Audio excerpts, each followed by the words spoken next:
But that requires you to be honest with yourself. So what point would you, because people change, right? So at what point are you who you are, and that's your reference point for who you're out of character? So for example, think about substances, right? Because that's probably the easier way to talk about this. So let's say your everyday drinking is, say, one drink a day. Mm-hmm. And then all of a sudden you look up and you down in a 6-pack plus a bottle of wine every day. That should be saying something is different. What has shifted for me in a way that now I need to address it? So that's when you backtrack and you actually find your reference point. Okay, Yep. I got you. Mm-hmm. What changed? What shifted? And if I don't know what shifted, then I'm definitely seeking out somebody. Because even if I do, let's say if I can't even identify it, or if I do identify it, I may still need somebody, some support to help me navigate what is causing this thing. It's not always just about finding the thing. You can find it. You can find it all day long, and you still wouldn't know how to resolve it. Yeah. Because what they got, 12 steps in AA? 12 steps in AA. Finding it is the first step. You got 11 more, big dog. But you know that, but you think about, but there are specific therapists that deal with substances, like there are licensed chemical dependency counselors. Like I deal with substances. I took addictions counseling, but that's not my specialization. Now we might deal with substances as a byproduct of something else you're dealing with. But if it's just purely substances, I'm going to refer you out to a chemical dependency counselor. So because substances can get wide, right? Wide ranging. So do you think that all substances are because of, well, are you saying it creates a chemical dependency, or is it because of a chemical dependency? No, I'm saying that's how we label it. It's just how you label Yeah. it? Okay. But that's blanketed for just for anything. Okay. I mean, you think caffeine is a substance? It's one of the most abused ones. Right. So, we know. Tattoo artists, you know. But walking in, when you got a full day session, they walk in with 3 Red Bulls ready to go. Yeah. But I think we have to recognize when we are dependent upon something. If you can't start your day without a substance, you like your whole day. Like, let's say for example, you like beer, and you wake up in the morning and you pop in the top before you even brush your teeth. What's going on in your world if you just said good morning that you got to have a beer? What's happening? Probably just by yourself. But we have to think about, but you ain't even started your day. You haven't even begun your day yet. Yeah. You literally, the very first thing you did, you didn't think about washing your face. You didn't think about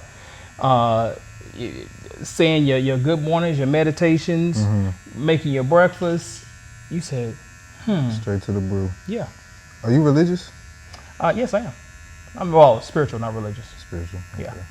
Did you grow up like in a church or anything? Or? I grew up Jehovah's Witness.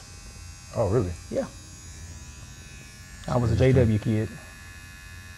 So that's like very religious. It was. Witnesses. It's devout, extremely rigid. There's a lot of rules. Right. Do you think that I mean, of course it's impacted, but I guess I'll say, how much do you think that that's impacted the way that you look at the science of the brain? So I'm not JW now, but I Right. would say, I think that as an adult, probably one of the biggest things that it shifted was that I wasn't prone to celebrate a lot of holidays. So growing up, you don't celebrate Christmas, you're not celebrating Halloween, you're not celebrating these things that typically people go out of their way to go broke for. So I found that it was a lot easier for me as an adult to be just, okay, I can just, if I don't want to celebrate Christmas, I don't have to. Right. Just another day. Yeah. That makes sense. I've been seeing a lot of people. I mean, we just had, you know, the holidays, and you see so many people are like, oh, it just doesn't feel like the holidays this year. It doesn't, and it's like you're not creating, like, it never felt like the holidays. You got to create the. You have to create feeling, you have to create your traditions. Yeah. What does that look like for you at this stage of your life? And then you were saying before we started that y'all see like an influx of people around this time. Mm-hmm. How does that alter your holiday season? Are you like expecting it? Like it's work time, holidays. I is just work expect it. Yeah. I expect it. I think that, you know, getting back to one of those things where we hear people talk about, oh, that's just my seasonal depression. Well, is it seasonal depression, or is it that you are low in vitamin D and vitamin B? Because that can mimic depression too. And if we're not getting lab tests, we don't know that. Mm.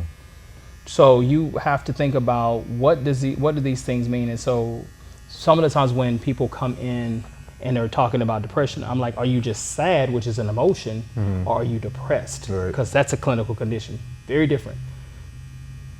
So because that's more of like a lifetime thing versus like a. It's a for a defined period of time. Yeah. Versus sadness is temporary. You could be sad for a couple of days. In fact, be sad, be human, be sad, be glad, be mad, be all that. You should have a full range of emotions. But when it's prolonged, now let's talk about this. Do you recommend expressing emotion or just being okay? Because there are roughly 120 different emotions you can experience at any given time. Sometimes a little bit more than that. And so you thinking about if you can label your emotion and identify what it is, it gives you the ability to determine what you want to do with it.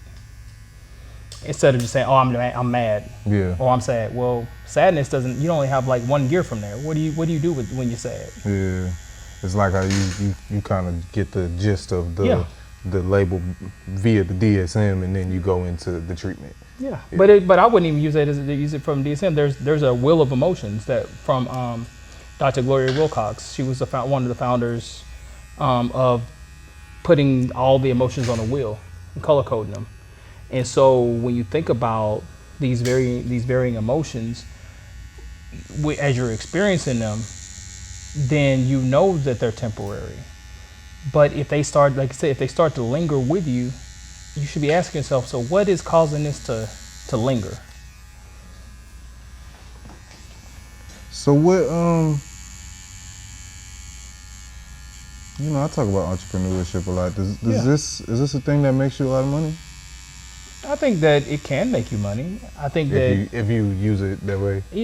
But I also think you have to be careful because anything can make you money, but why are you doing it? So I didn't become a therapist to make money. I made money before I became a therapist. So yes, you make money in this field if you're doing it the right way, but you make money in any field. But when I hear people wanting to go into mental health because they can check a bag, I'm like, you're in it for the wrong reasons. That means you're going to do some unethical things, like keep people in therapy longer than what they need to be kept in. They're way past whatever they came to therapy with, and you still talking about we need to schedule 5 more sessions. Why? For what? Terminate that. Because that's one thing they always say about like therapists, right? Like, oh, they want the hourly pay. They want to keep you longer so they can get paid more. Yeah.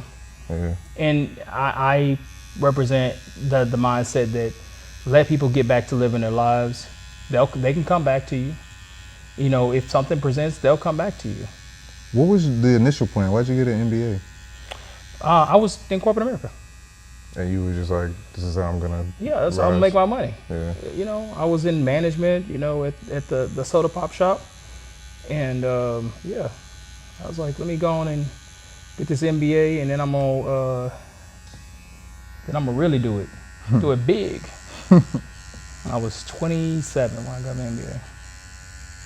Hi guys, it's the booking manager here at 40 Studios. Books are open now and filling up fast. To get your spot on the schedule, text 346-291-4438. Send in your ideas so we can help curate the perfect session for you. Walk-ins are accepted but not guaranteed. Again, text 346-291-4438.